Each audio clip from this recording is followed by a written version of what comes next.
प्रधानमंत्री नरेंद्र मोदी जी, चाहे आप कितने भी बिजी हैं, आप मन की बात तो जरूर करते हैं, लेकिन कभी कभी अपने कार्यकर्ताओं जो पश्चिम बंगाल में मर रहे हैं उनके भी मन की बात करिए। आपको अगली बार अगर पश्चिम बंगाल की भूमि में अगर उतरना पड़े और आप चाहते हैं कि आपके हेलीकॉप्टर के नीचे लाखों की संख्या में लोग आपका जयकारा करें, तो अब मैं आपको कह दूं कि ये अब संभव नहीं होगा अगर आप ऐसे ही मौन बैठे रहें। तो ममता बनर्जी, आपसे ये अनुरोध है, अगर आपको पश्चिम बंगाल का जनसंख्या अनुपात बदलना ही है तो क्यों नहीं आप सीधे एक खुले ऐलान करती हैं सरकार से कि पश्चिम बंगाल में हिंदुओं का कोई स्थान नहीं होगा। क्या आपने 200 पार सीटों का इसलिए चुनावी ऐलान किया था ताकि उसके बाद अगर आपकी हार हो तो आपके कार्यकर्ताओं की इस तरीके से टीएमसी के वर्कर इस तरीके से उनको मौत के घाट उतारेंगे? क्या आपको ये लगता है कि 200 पार सीटों का मतलब ये होता है कि जब तक आपके 200 कार्यकर्ताओं की लाशें आपके सामने नजर ना आए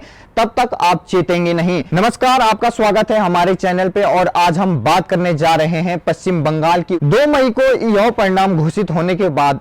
एक हफ्ते से लगातार आप अगर बंगाल की न्यूज को कवर कर रहे हैं तो आपको पता लगेगा कि पश्चिम बंगाल की स्थिति किस प्रकार से भयावह होती जा रही है। दिन प्रतिदिन आए दिन वहां से ऐसी तस्वीरें निकल कर बाहर आ रही हैं जो लोगों को एक स्पष्ट रूप से एक नए कश्मीर का आगमन होने पर एक साफ झलक नजर आ रही है। जिन लोगों ने, हम जैसे युवाओं ने, जिन्होंने 1990 में कश्मीर का वो दौर नहीं देखा जिसमें जो वहां से कश्मीरी पंडित को वहां से जिस तरीके से खदेड़ा गया, उनको रातों रात वहां से बाहर निकाला गया, वो तस्वीर अगर आप युवाओं ने नहीं देखी तो आज आप उन तस्वीरों की जो पुनरावृत्ति कह सकते हैं आप, जिस तरीके से वो बंगाल में दोहराई जा रही हैं, और ये तब दोहराई जा रही हैं जब एक मुख्यमंत्री, वो भी महिला मुख्यमंत्री, तीसरे टर्म में वो बंगाल में की सत्ता पर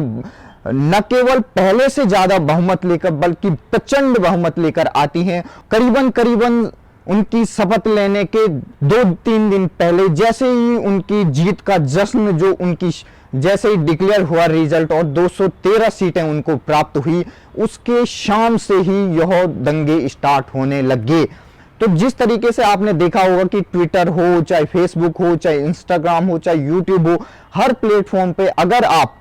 कोई भी लोग बंगाल की करंट सिचुएशन को देखेंगे तो आपको ऐसे वीडियो की एक लंबी कतार मिलेगी जिसमें आपको दिखाई देगा कि किस तरीके से वहां के जो हिंदू हैं, चाहे वो मेजॉरिटी में हो चाहे वो माइनॉरिटी में, सब जगह से उन्हें जिस तरीके से उन पर अत्याचार हो रहा है। और ममता बनर्जी के वो गुंडे जो अभी तक कटमनी लेते थे, जो अभी तक वहां पर अत्याचार करते थे, जो अभी तक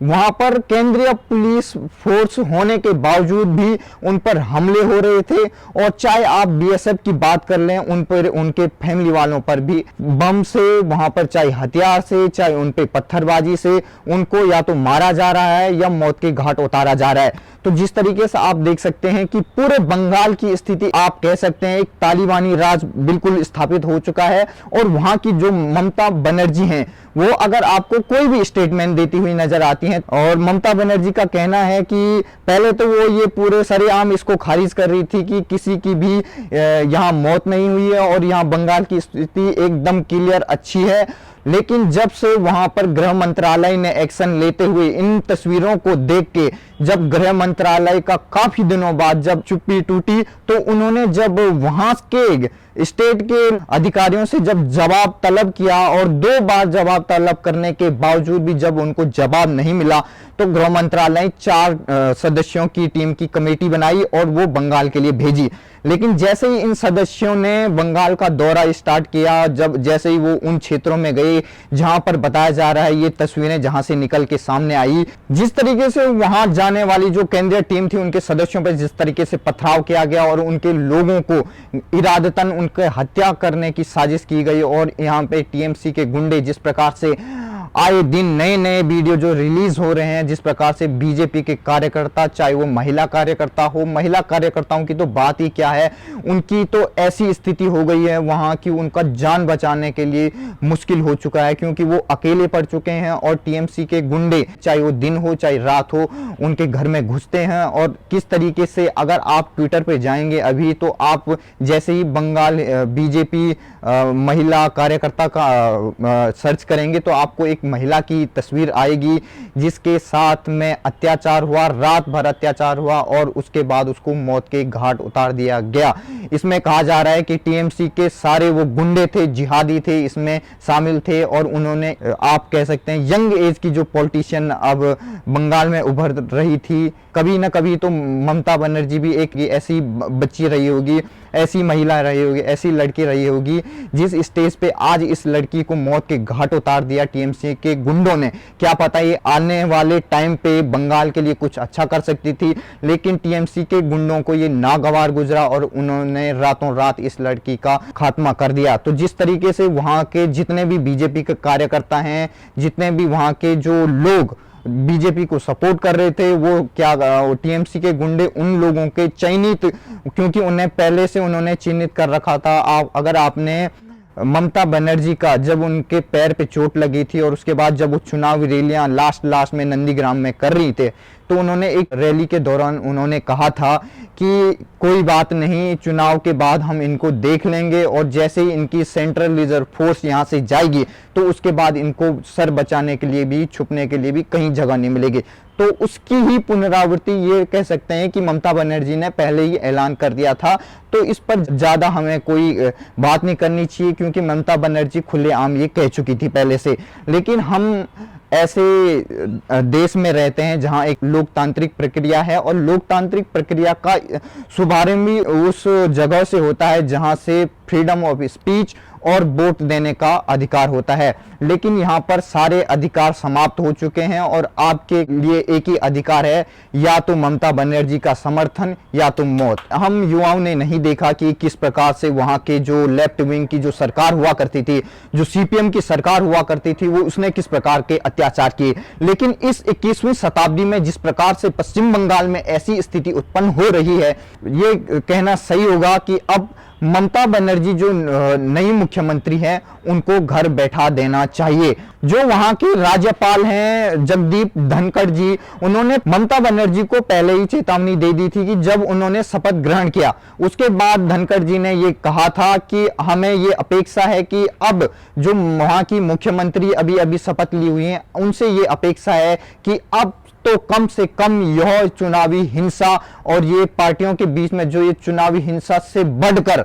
अब ये हिंदू मुसलमान हुआ जा रहा है, जिस प्रकार से वहां के जिहादी वहां से पूरे करीबन आप लगा सकते हैं कि करीबन लाखों की तादाद में जो वहां के हिंदू हैं, बंगाली हिंदू हैं, उन्होंने असम राज्य में शरण ले ली है। तो जिस प्रकार से आप देख सकते हैं किस प्रकार से बंगाल की स्थिति को पूरा कश्मीर बनाया जा रहा है, वहां रोहिंग्या बसाए जा रहे हैं और वहां के जो मूल निवासी हैं, जो वहां के बंगाली हिंदू हैं, उनको मार भगाकर उनको या तो आसाम भेजा जा रहा है जो बच जा रहे हैं, और या तो उनको मौत के घाट उतारा जा रहा है। लेकिन हम ये कहना चाहते हैं कि क्या यही कम्युनलिज्म है कि आप एक ही तरह के लोगों के एक ही विचारधारा को अपनाएं और जो बहुसंख्यक वहां का समाज है उस पर इतना अत्याचार कर दें कि वहां की जो आबादी है, जो वहां का जनसंख्या अनुपात है, उसको पूरे तरीके से बदल दिया जाए। और अगर आप देखें तो जिस तरीके से ममता बनर्जी, चाहे वो किसी भी धर्म को अपनाती हों, वो चाहे हिंदू धर्म में हैं, लेकिन उनके कार्यों से नहीं लगता कि वो हिंदू धर्म के लिए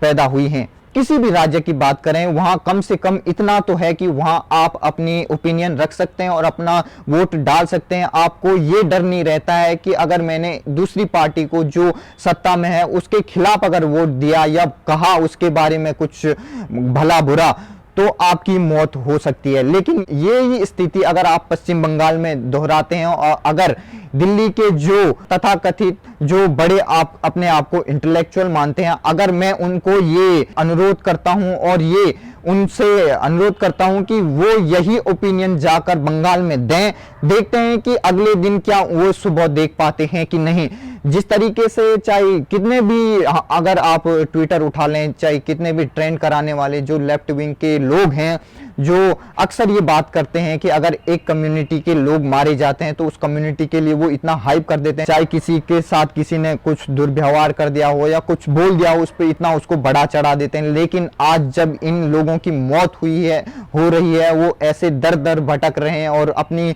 जान की रक्षा के लिए भीख मांग रहे हैं। जिस तरीके से आप तस्वीर देख सकते हैं भारतीय जनता पार्टी के न केवल कार्यकर्ता बल्कि वहां के आम लोग जिन्होंने भारतीय जनता को सपोर्ट किया, चाहे वो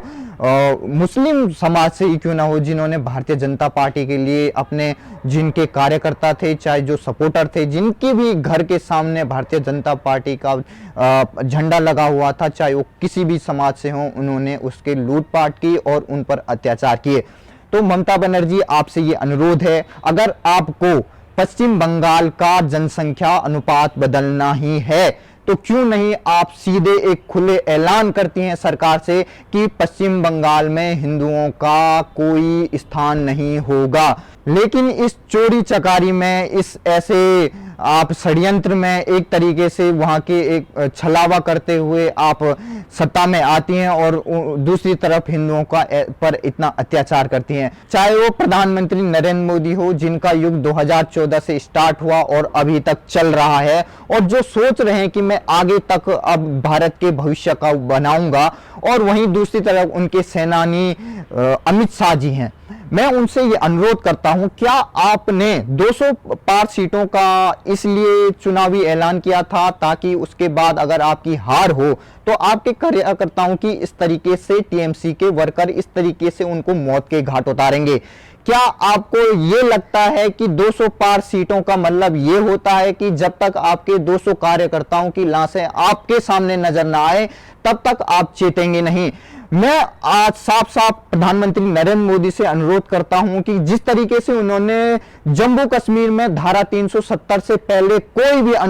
किसी को भी खबर नहीं थी कानो कान की वहां धारा 370 हटाई जा रही है, 35A हटाई जा रही है, उसी प्रकार से मैं प्रधानमंत्री नरेंद्र मोदी से अनुरोध करूंगा कि वो त्वरित कार्रवाई करते हुए इस कोरोना काल के भी बीच में, क्योंकि पश्चिम बंगाल में कोरोना कोई बीमारी नहीं बन गई है, वहां जितनी मौतें कोरोना से हो रही हैं उससे 10 गुना मौतें वहां ये चुनावी रंजिश की वजह से हो रही हैं, और ममता बनर्जी उसका एकमात्र चेहरा है। और वो जिस तरीके से पूरे बंगाल में अब फैलता जा रहा है,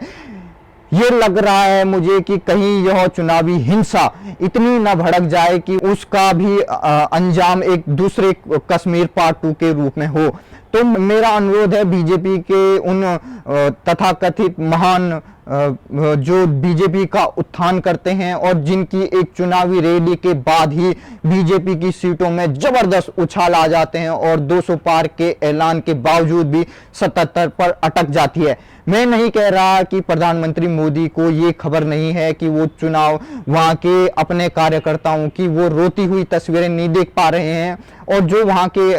उनके कार्यकर्ता हैं उनकी मौत की तस्वीरें नहीं देख पा रहे हैं। प्रधानमंत्री नरेंद्र मोदी जी, चाहे आप कितने भी बिजी हैं, आप मन की बात तो जरूर करते हैं, लेकिन कभी कभी अपने कार्यकर्ताओं जो पश्चिम बंगाल में मर रहे हैं उनके भी मन की बात करिए। आपको अगली बार अगर पश्चिम बंगाल की भूमि में अगर उतरना पड़े और आप चाहते हैं कि आपके हेलीकॉप्टर के नीचे लाखों की संख्या में लोग आपका जयकारा करें, तो अब मैं आपको कह दूं कि ये अब संभव नहीं होगा अगर आप ऐसे ही मौन बैठे रहें। आपको मौन बैठने के लिए पश्चिम बंगाल के उन लोगों ने अपनी जान पे हथेली पे नहीं रख दी कि आप ऐसे बैठ जाएंगे और आप अगर हार जाएंगे तो दिल्ली में अपने